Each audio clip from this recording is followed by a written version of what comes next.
Welcome everybody to yet another installment of the Closer Look Open Journal Club in Biomechanics. My name is Manuel Rausch at the University of Texas at Austin. I'm your host today. And my co-organizers Emma Lejeune, Johannes Weikenmeier, Adrian Buganza, and Matt Bursey are also on the call. After Daniel Hurtado gave our first talk of the Spring 2022 Open Journal Club series, we have today another speaker, Ottman Tertuliano.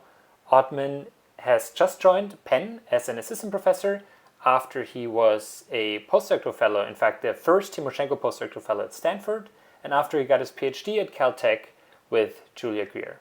I've seen his talk before and I absolutely loved it, and so I'm 100% confident you're also going to enjoy it.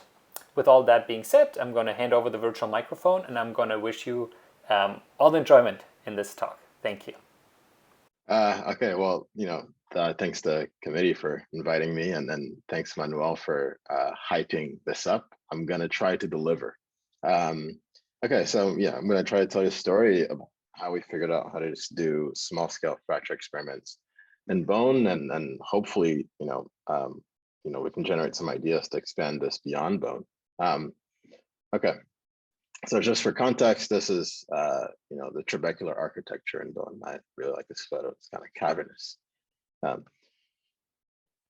Okay, so I want to start with, this problem that I think maybe many of you are familiar with, right? Which is the total hip arthroplasty. So on the bottom left here, I'm showing a healthy bone or a healthy hip, effectively the thing that enables us to walk around, play sports, play with your kids if you have them. And then on the other side, you have, on the bottom right here, you have this condition known as osteoarthritis. Is one of the many elements that ails our musculoskeletal system. Effectively, it's the degeneration of the cartilage, and that extends down into the bone. And it's quite a painful thing. And the way we've been sort of solving this as a society since the 60s is with this procedure that, without context, I think sounds fairly brutal and fairly barbaric, but you lop off the head of the femur and replace it with this titanium alloy, basically applying a press fit. And then you end up with this, ideally near joint that's supposed to articulate and be nice and comfortable for the patient. In reality, that results in a number of issues, right? So fracture of that native bone, dislocation of the joint, and even loosening of the implant in that fit. And that can result in additional surgeries, which can be expensive and painful. So you can imagine you would want this to happen to you multiple times. Now this, when you look at the body from head to toe, it turns out we're really inundated with these types of problems, these sort of biocompatibility problems, right? So on the top here, I'm showing an example from Neuralink where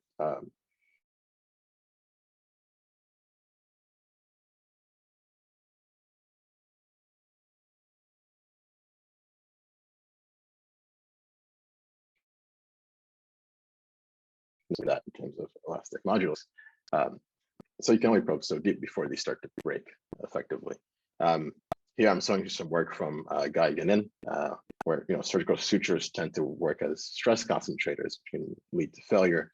And Guy developed some really nice sort of bear claw-like structures to redistribute the stress during this procedure.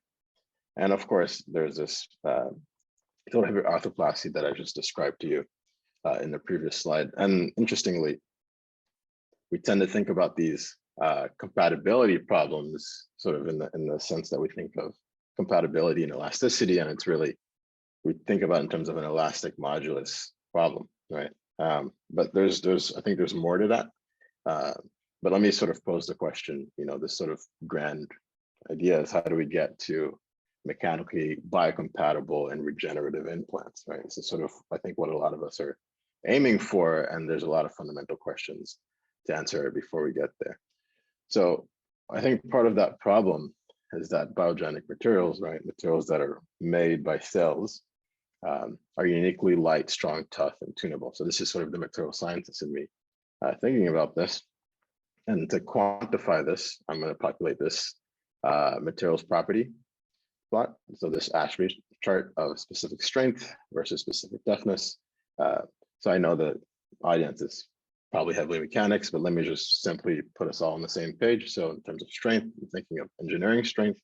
So the material's resistance to inelastic deformation.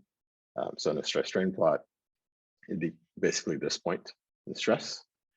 And in terms of toughness, we tend to think about that in a couple of ways. One is a bit more intuitive if you're familiar with stress strain, right, which is the energy that's dissipated up until failure. And the other really is the stress intensity factor, right, which describes the materials, or the critical stress intensity factor describes the material's resistance to crack growth in the presence of a pre-existing crack, here defined by some length A, and we tend to use K to describe the stress intensity factor. So what I'm going to populate here is basically specific strength divided by and specific toughness, right? So when we put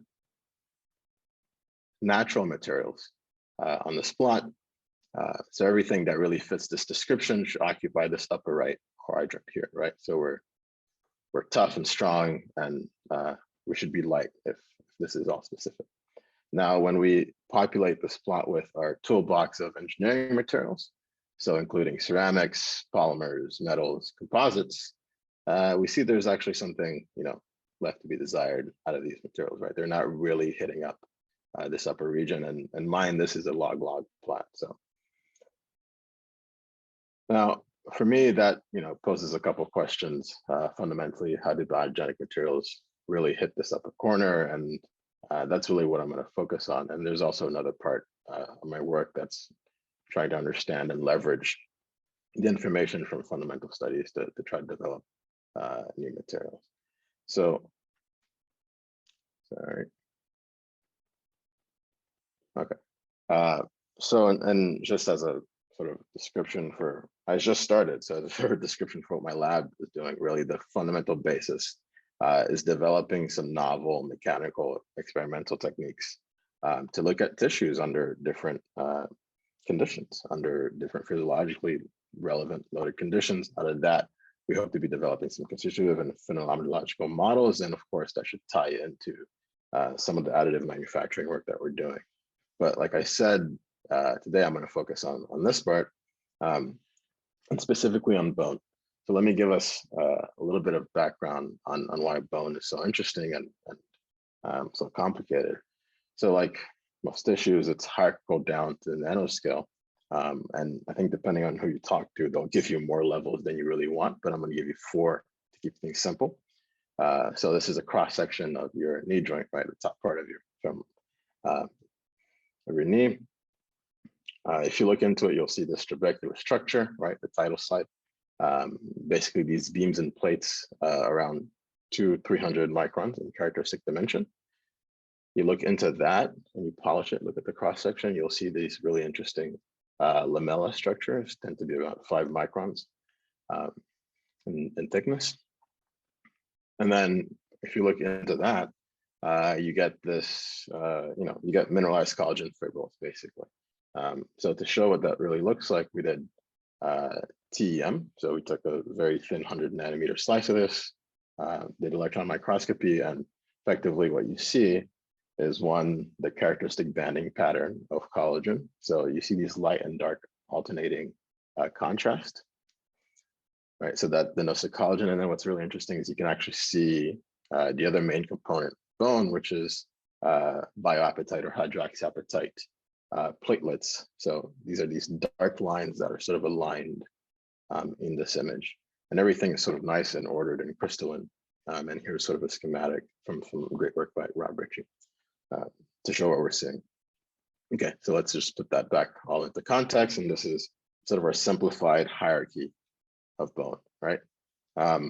So now that we have that, I can use it to sort of give you a qualitative picture of what happens when we fracture a bone. So I like to pose the question, what happened when my colleague Carlos fractured his arm? So he is immortalized in my slides with his pain. But at the large scale, as a crack is traveling through a bone, it hits these 200 micron or so obstacles known as osteons. So this is in cortical bone, and the deflection of a crack at this obstacle pulls energy away from the primary crack. It lowers the stress intensity, and you can consider this a toughening mechanism, right? This is the question we're after. So if we go smaller in scale, at the trabecular level and within the individual osteons, you get these secondary cracks opening up, right? So this idea of uncracked ligament bridging, and of course, every time something like this opens up, you're removing energy driving force from this primary crack, and everything is really geared towards preventing catastrophic failure. And then sort of the last thing I'm going to discuss here is this idea of diffuse damage. So this microcracking region in front of a crack. And of course, that also dissipates energy. So sort of a qualitative picture of what we know at the large scale. Right? Let's quantify it just a little bit. So I talked about this parameter K. The subscript J will come in handy later. But what I'm plotting is effectively fracture toughness as a function of crack extension. So some of you may know this is known as an R curve, but I'm putting it in a log-log format to illustrate a very specific point. So this is some work done at the macro scale. So fracture bone at the macro scale, where Ritchie's group were able to see that it's predominantly dominated by this crack deflection mechanism that I described. What we did is we actually just fitted a a scaling exponent to this data to just explain something. So it might not mean anything to you right now, but let me put into context of one of these other materials that people are really interested in, which is nacre, right? Which is the brick and mortar structure. And in this case, a crack is sort of defined by the pulling apart of this brick and mortar structure. And there's some great work done by Horacio Espinosa and François Bartolat. And we were able to fit something like a 0.2 scaling exponent to that. So this is something that's simpler in structure than bone. And then if we go even simpler, so we look at a metallic glass. So this is a material that you would argue has no structure, right? It's amorphous metal, no grains. And this is some work again done by Bill Johnson's group at Caltech. And it's a tough metallic glass. However, the resistance as a function of crack growth is actually not very steep. So we fit something at 0.17. So what we're showing here is a way to describe how the toughness scales as the system hierarchy changes, right? So this is the simplest system. This is the most hierarchical system. And we actually have a number to quantify that. It's a phenomenological way, but we have a way to look at that. Now, it kind of begs the question, a material with this much hierarchy, as I described in the previous slides, what happens at these smaller length scales, right? Is this sort of an accurate way to describe it, or is there something else that's going on there? So if I go back, right, so recall there's a lot more going on in terms of microstructure. We have these mineralized collagen fibrils, and some of the things that have been hypothesized but not truly quantified is that these collagen fibrils will act as bridging elements. So they'll hold crack surfaces together and they'll prevent crack advance. And then, of course, down at the molecular levels, there's this idea that collagen molecules will basically begin to unravel or slide past each other. So, we really believe that being able to isolate and quantify what's happening at these small length scales is actually quite critical to understanding and basically answering this question, really, right? So how does the structure really provide what we're observing at a microscopic point of view, right, at a large scale? So what we did is we developed a way to site-specifically isolate bone at the small length scale and perform, experiment that is really understood at the large length scale. So it's a nice way for us to compare our results. So basically a 3-point bend fracture experiment. So let me show you a little bit about that, provide some proper context. So again, this is that knee joint, trabecular structure, lamella.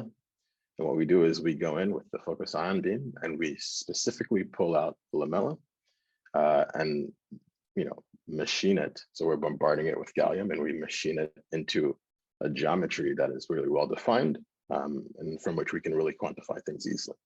So what's actually really nice too is because we can site specifically pick, we can choose the collagen orientation that we want in the geometry of the specimen that we're going to test. And this is a 40 micron span, right? So we're knocking out some of these higher levels of hierarchy, and we're really choosing the lower ones. So we can thin this down after the experiment and make sure that the collagen orientation is what we want. So in this case, it's for the most part aligned with the span of the beam. So here's a couple GIFs or GIFs of how we do that. So it's interesting. We do a little bit of silicon fabric microfab. We do some TM lift out, and this is us, putting these beam down in the SEM. And we've done this with silicon as the actual specimen. We've done it with metallic glasses. So there's some versatility to this. Okay, so what is it that we're interested in quantifying and measuring? So remember, K is the important thing here, right? So we're applying a load line displacement, or we're applying a load with this diamond wedge tip. And this geometry has some characteristic dimensions, right? The span S, the crack length A, this W, which is the whole width, and then a B, which is the out of plane dimension, which is not really visible here. So the stress intensity is very geometry dependent, but it scales linearly with the load in this case, right? So this F of A over W really describes a geometrical term, and then the other terms are pretty visible in the geometry.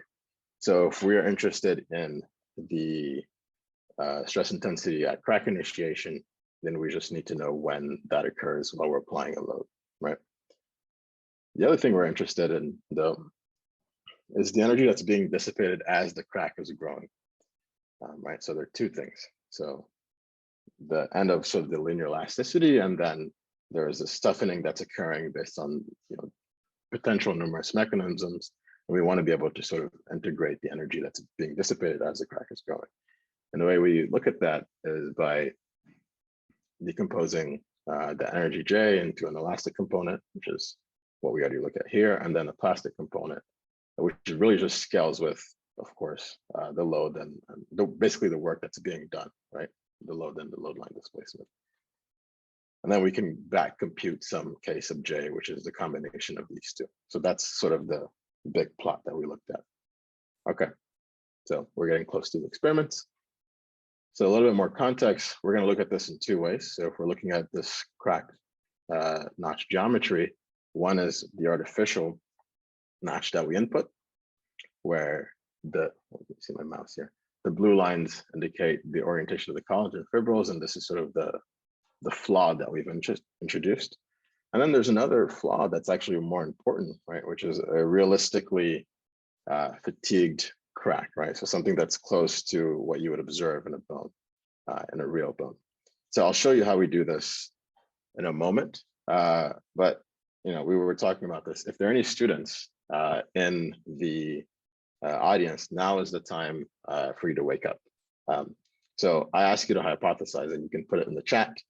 I'm going to show you these two conditions. Which one do you think is going to be tougher, right? The one with this realistically sharp fatigue crack, or this notch? So think about your mechanics background, your intuition, put it in the chat. I don't know, write it down, but hold yourself accountable. Okay, this is the first one. So this is the artificially notched bone.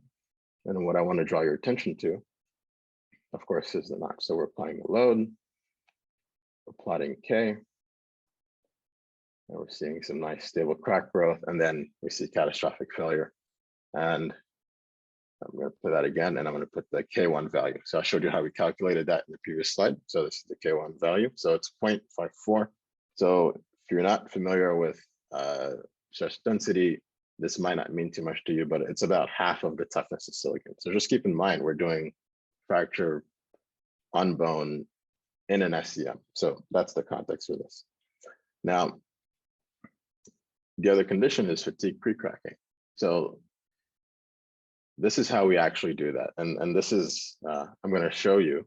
So what I've done is I added a dotted line here, so you'll be able to see the displacement. But what we're doing is we have the notch, and we're going to apply a monotonic load and then a really high frequency oscillating load in order to produce a pre-crack, and then we're going to pull back. So take a look. There's some displacement, and then our high oscillation, and we pull back. So I'm going to do that one more time because there's a lot going on here. And the reason we pull back is we're tracking the stiffness of the beam. And if you look here, there's actually a crack that opens up during the oscillation, right? So we're fatiguing this beam before we conduct our fracture experiment. Okay, so that's how we get this geometry. So now let's actually take a closer look and actually measure the toughness. Can I make a quick note, Ottman? Yeah. Especially for my students, what I think is so cool about this is that we literally do this on like stainless steel in our material science lab here at UT, right? We sort of pre-crack samples to get. Anyways, this is just so cool that we do this on like centimeter scale materials, and you do this on the micrometer scale. But it's like literally the same equations, the same procedure. Anyways, I find this so flippin' cool. Yeah, it's genuinely one of the most satisfying things I've ever done in the lab. So. Okay, so the fatigue pre-cracked experiment. So what you'll notice first, I'll pause it, is there's an linear elastic region where this crack that's appearing is simply the fatigue pre-crack being visible. So it's not actually growing yet. And then it starts to grow when the compliance starts to change. Right. And then we get catastrophic failure. And so again, playing everything twice because there's usually a lot going on. But we're measuring something like a K1C of 1 MP a root meter, so about twice. So if you hypothesized earlier, you can see if you were right or wrong. But this is totally counterintuitive.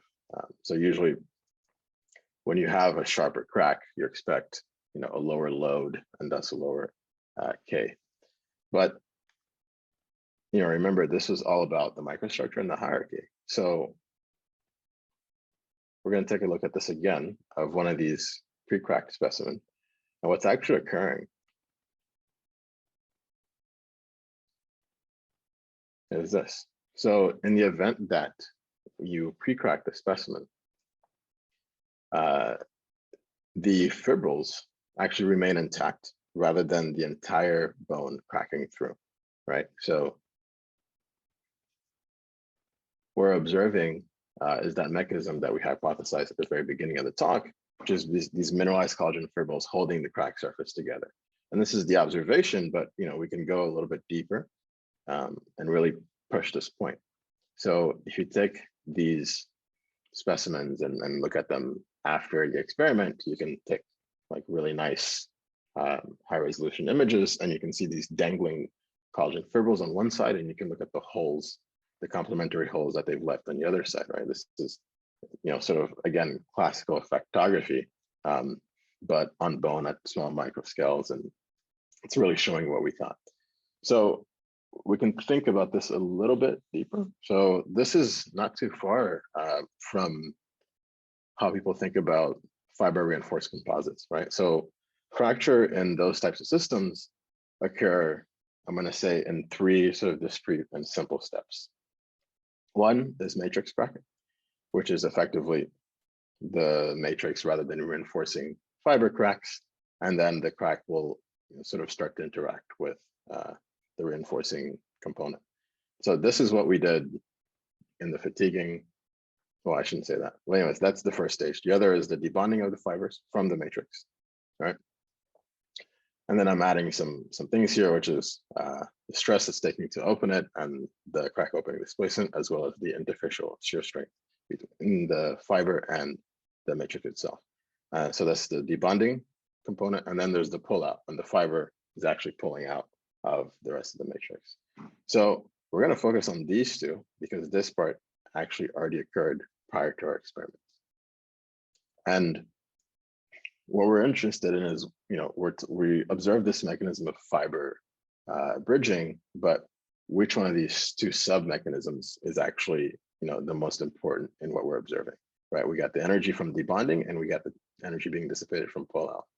And there's a few things going on here that sort of describe the system, but the most important things are the actual tensile strength of the reinforcing fiber and the interfacial shear strength, right? So I've highlighted both of those in red in the two relations.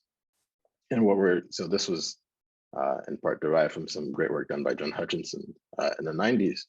And what we're interested in is, again, which one of these two sort of plays the bigger role in our observation.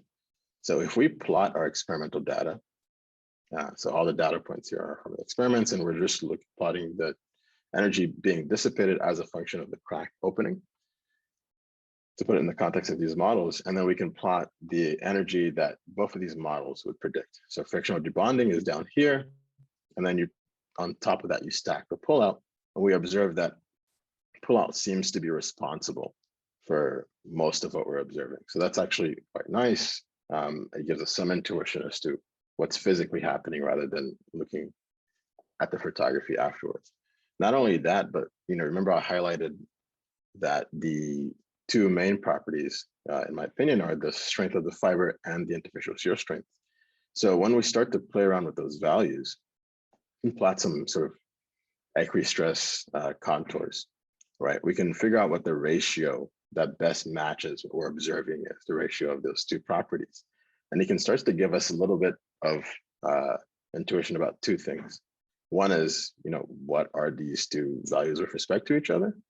And the other is, what can describe some of the spread that we're seeing in the experimental results, right? So we're looking at micro scale, but even at the micro scale, the properties are heterogeneous, and then being able to change the respective values kind of enables us to describe a little something about the change in the properties. Okay, so we went in a little bit deep, but let's pull back for context, right? So this was the big plot, and we're curious as to what happened in bone when we can isolate the structure of these length scales. So we block that out, and this is where our data lies, right? It turns out we're observing a separate mechanism, a totally different scaling exponent, and a transition in behavior as a function of crack extension, which in our case here is a proxy for the hierarchy, right? As the crack is growing, it's probing more and more of the hierarchy. And the way that the energy is being dissipated totally changes as a function of what's being probed.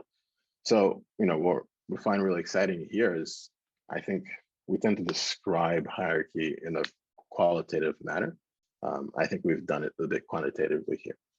And the other main point is because the properties are so scale dependent, we think we really have to start accounting for scale dependent tissue properties when we're looking at the big sort of biocompatibility problems that we discussed. And we're looking beyond elasticity, right? These are the length scales at which cells interact with the tissue. So, yeah. Okay, so I think time-wise, okay. So Ottman, can I ask you a quick question? Yeah. A sort of clarifying question. So when you plot crack extension delta A, so does this imply that when bone fails, independent of sort of its macro scale, it undergoes an evolution through all these stages essentially? So the crack initiates, right, at sort of a stress intensity, and then the crack propagates. So it first propagates at a length scale of -2, -1, and then it sort of goes into this macro mode, right? So it goes through all of these. Is that correct, or am I thinking about that? Yeah, I view it. Yeah, I view it as sort of shifting gears or transitions, right? I think unless you have, so this is assuming stable crack growth, right? So unless you have something catastrophic, I would say like on the dynamic fracture regime, this is sort of how we hypothesize it occurs. Yeah.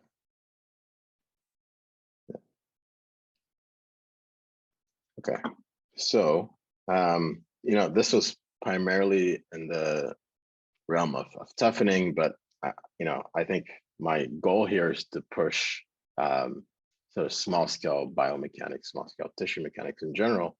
So I just want to provide a little bit of context as well for some of the just uniaxial compression work that we've done.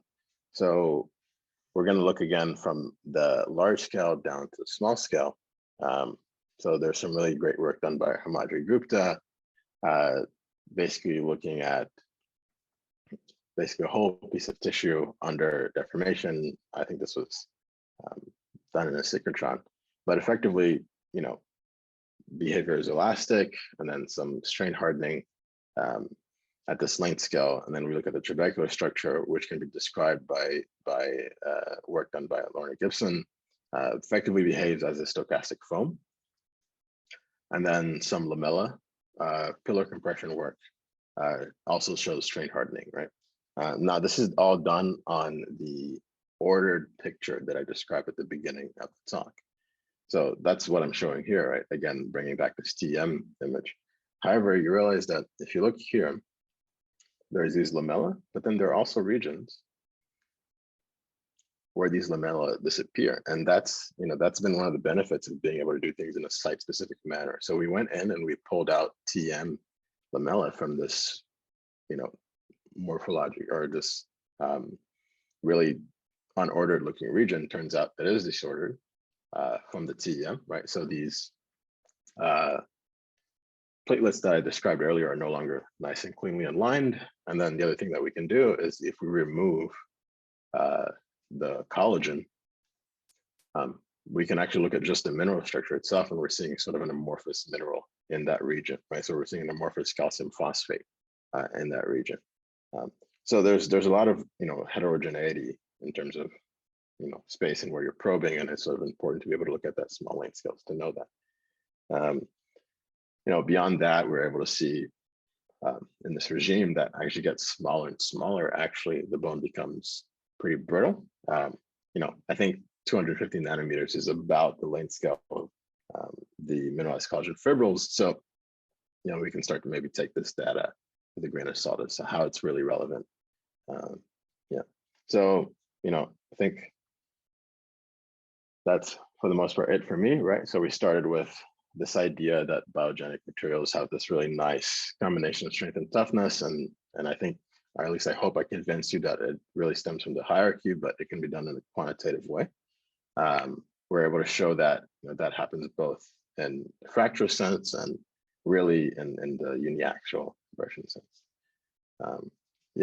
So I have a couple of directions that we're really trying to get to. One was kind of posed, preempted by Manuel, but we're really trying to move into understanding dynamic loading conditions, physiologically more relevant conditions, so hydration. And what's the benefit of being able to do this kind of work in a hydrated way is we can move away from bone or start to add in softer tissues, basically. Of course, we can move towards more disease models. So by establishing some really, I think, basic fundamental properties at this length scale, we can start to understand how diseases affect the organization of tissues, and of course, how that relates to the baselines that we establish for healthy tissues. And then lastly, this sort of other part of my work that I didn't really talk about is, all this is supposed to feed into some material development that we're doing, but I'll leave that up. So, thank you. Obviously, we'll take questions, and slight self-promotion. I started in January, and I'm looking for people to help build the team. So, yeah.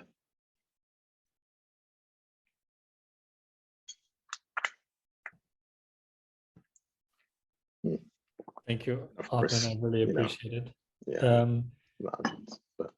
I think I already expressed excitement over your work, but I really love how here sort of this classic, linear fracture mechanics meets biomechanics meets microscale experiments, and just really cool like imagery. I've asked many questions already. I'm going to let others ask questions. So I'm going to shut up for just a moment and see whether my students or my friends have any questions.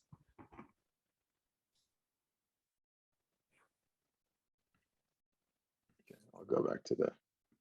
This is totally like a kind of random question, but as someone who's never performed this type of experiment before, what's the most challenging part? Because they look so kind of like intricate and specific. I just love to hear like a little bit more about that.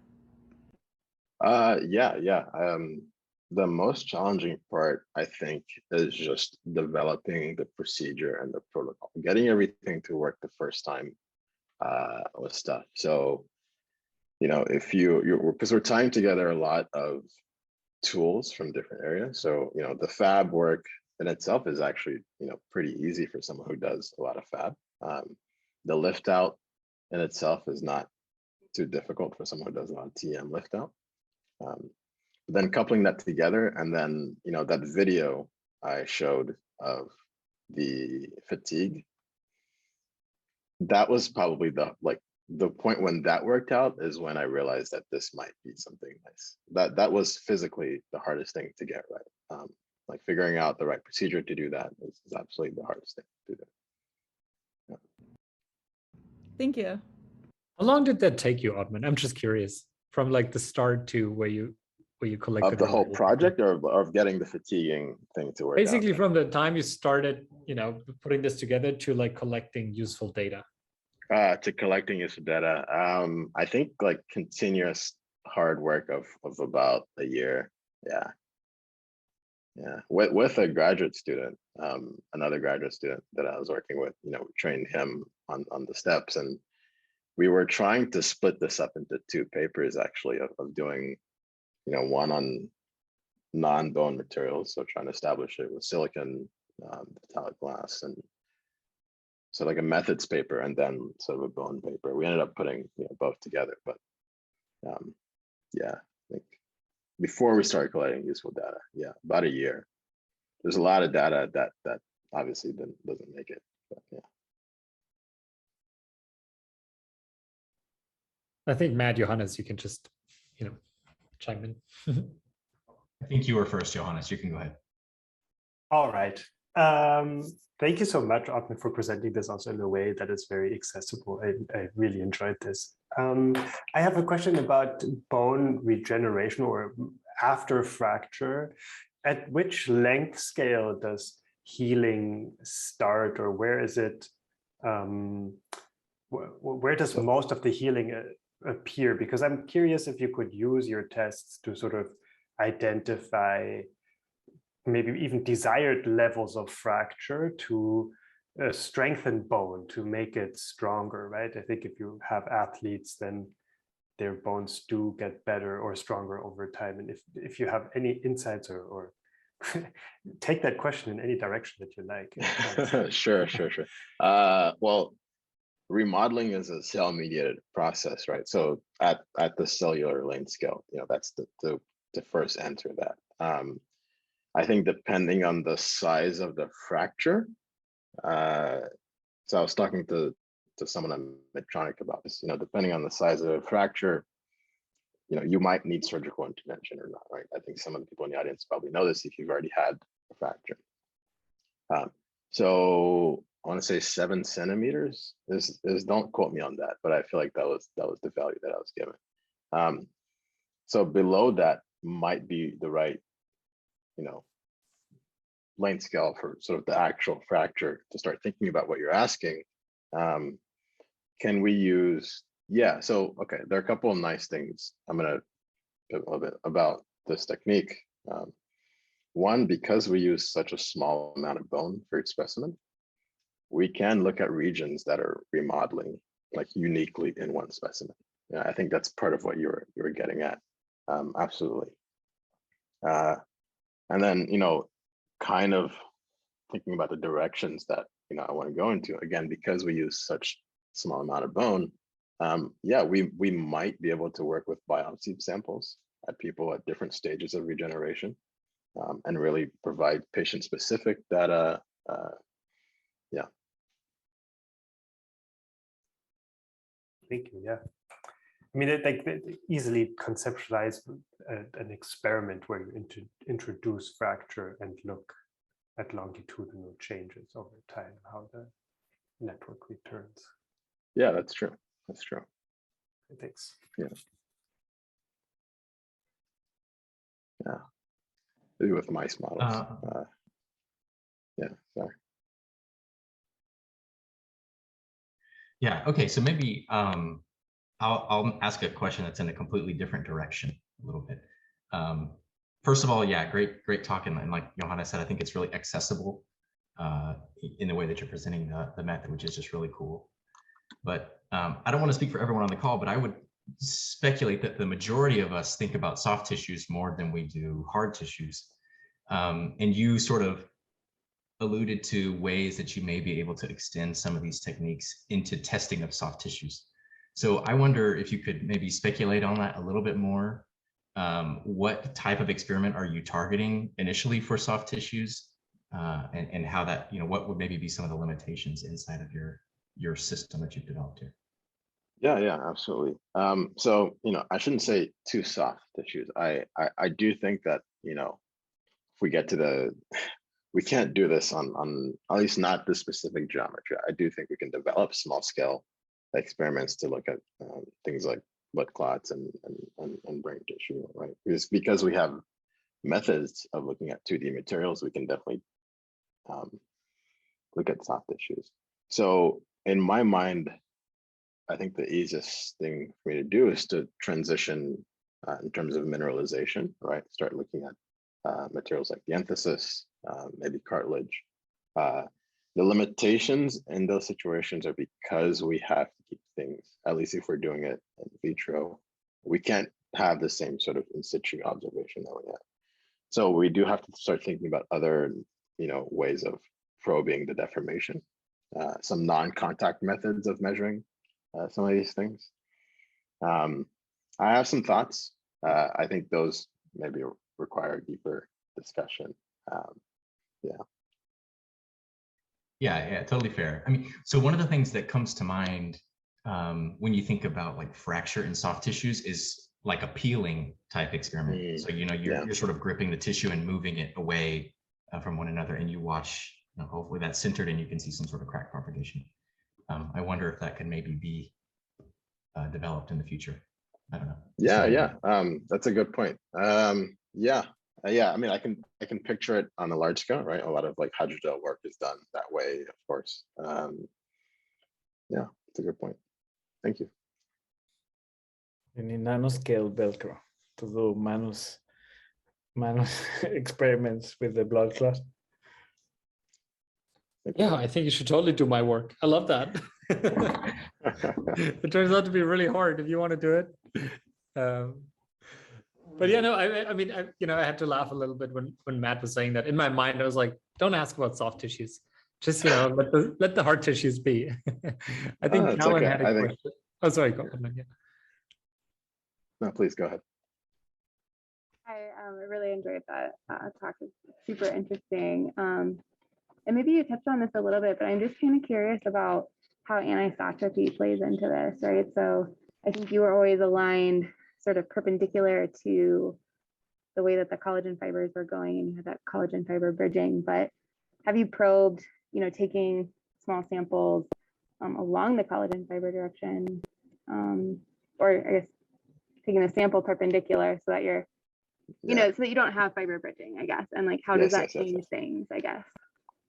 Yeah, it's a great question. So we've done that in compression.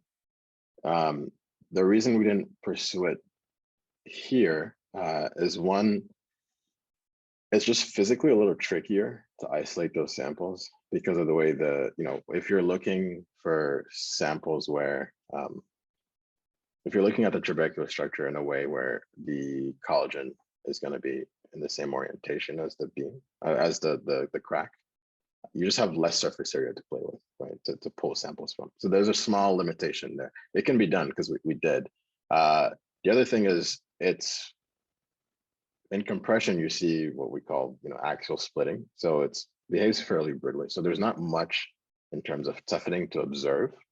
So we could characterize up to K1C, but beyond that, there isn't really, it kind of fails catastrophically. So, I think for completeness, it would have been a nice thing to add because we would have had comparative K1C values. But in terms of any sort of toughing that occurs after that, there really isn't anything. Those interfaces, at least in these conditions, those interfaces sort of just give way. But yeah, you're right. I mean, because it's such a small length scale, we can probe anisotropy by choosing the structure in individual samples. That's right. Yeah, no, that makes total sense. I was just wondering, like, if you had done it and like how the values compared, you know, like just to really illustrate how critical of a role those collagen fibers play. Yeah. So, you know, I think we managed to get like 1 or 2 samples that were in that orientation. It was just tough to repeat, to have enough to compare with everything else. But I think we saw something like 0.3 MPa root meter versus the value of 1 that we saw in the parallel orientation samples. Yeah. Gotcha. Thank you so much. Mm-hmm.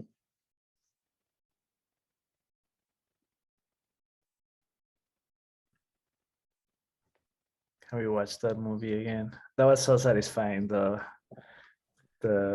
tip pushing on the 3-point bending.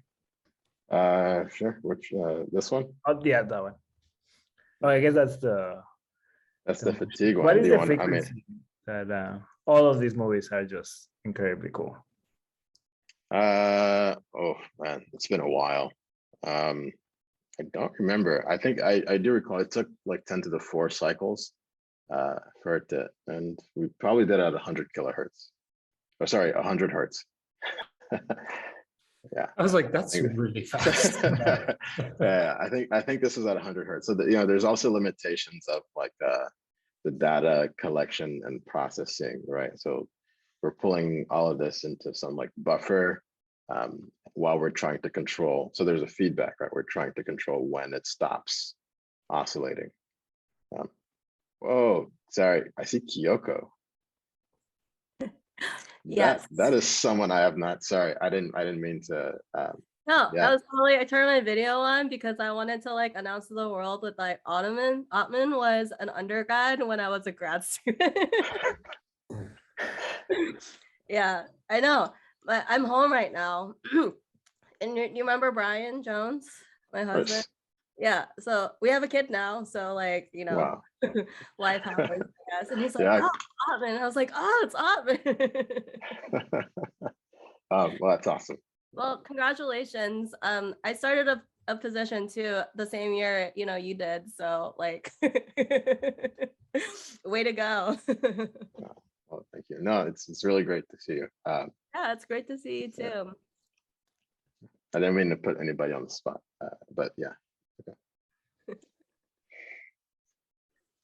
So one question along the lines of what Matt was asking earlier, we rarely have hard tissue people on, and we should have more often because I'm totally naive.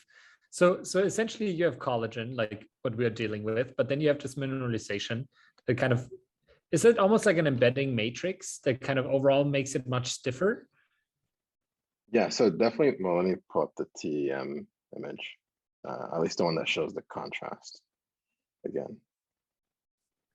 And so one thing that I'm wondering is there some sort of like continuous, you know, spectrum between bone and the sort of collagenous soft tissue you're talking about, or is it really just these two ends of the spectrum? Like I'm wondering almost like, could you extend this work to include collagenous, like soft tissue, you know, or is that just two completely different sets of problems? And I'm not suggesting everything needs to be about soft tissue, but in my head it kind of. Well, I can, I don't know, answer it by kind of not answering it, you know, full disclosure. So